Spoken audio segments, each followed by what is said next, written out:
you've probably saw the news. Governor Baker's made a lot of announcements over the last few days. Locally here, we've been working very hard to try to get our folks vaccinated. And I'm going to kick it right to Heather, our Director of Nursing, to talk about all the great work she's been doing with members of our vaccine team and other stuff happening related to the pandemic right now. Good morning, Heather. Morning, John. Good morning, everyone. It's nice to see you again. So the numbers in Acton right now, as of yesterday, are 766 overall positive COVID cases, and we currently have 27 residents in isolation. John mentioned our work for immunizations. So we have done a very small number of seniors in Acton with the state giving out vaccine to us. We are trying to regionalize with the towns of Wayland, Burlington, Lincoln, Lexington, Bedford, Concord, Carlisle, and Sudbury. By doing this, we're hoping to get more vaccine allotted to us. Unfortunately, I'm sure everyone has seen the news, and most of the vaccine is going to the mass vaccination sites. And we're trying to hopefully get some of that or more exclusively into Acton so that we can give our residents the vaccination.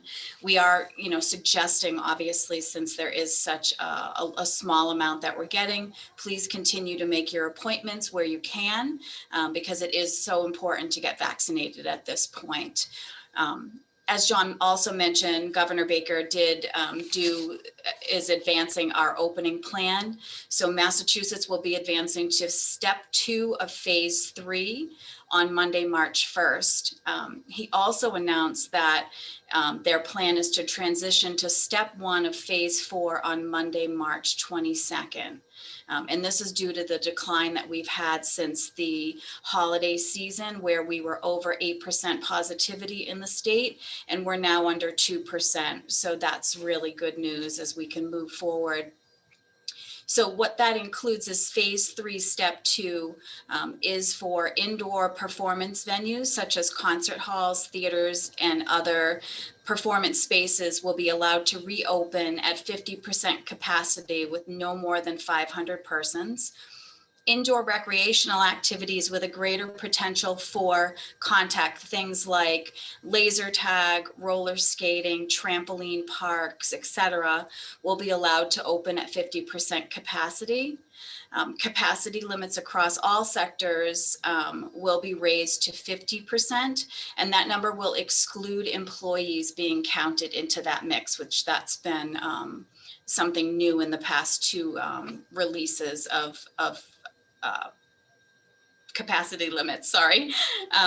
Restaurants will no longer have a % capacity limit, but will be permitted also to host musical performances.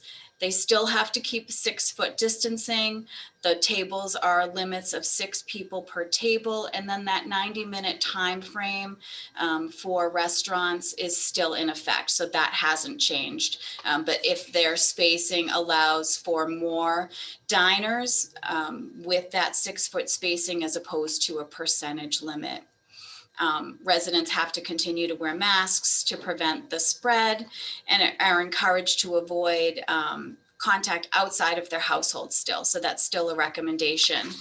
The gathering changes for phase 4, which will potentially start March 22nd as long as numbers stay where we are and or lower, which would be great. So that will include some industries will be permitted to open with a 12% capacity limit. They have to submit their plan to the Department of Public Health. Those include indoor and outdoor stadiums, arenas, and ballparks. So that's good news, as we start opening and doing more things in the community, we can start getting back to what our lives were about a year ago or a little over a year ago. The other effect for March 22nd is the venues for public settings will increase to 100 people indoors and 150 people outdoors. And then outdoor gatherings at private residences and in backyards will remain at the maximum of 25, with indoor house gatherings remaining at 10. So those folks that are planning weddings will now have the ability to have more people at their gathering, which is good news. Also at these locations, dance floors will be permitted at weddings and other events. Overnight summer camp will be allowed to operate this coming summer, which I'm sure all the kids will be very excited about. Exhibition and convention halls may also begin to operate following the gathering limits and event protocols, and other phase 4 sectors must continue to remain closed. So keep your eye on those updates from the governor. Hopefully the numbers will stay where we are or go lower now that people are being vaccinated. So this is really good news as we move forward to our new normal coming up in the spring. Thank you, everyone.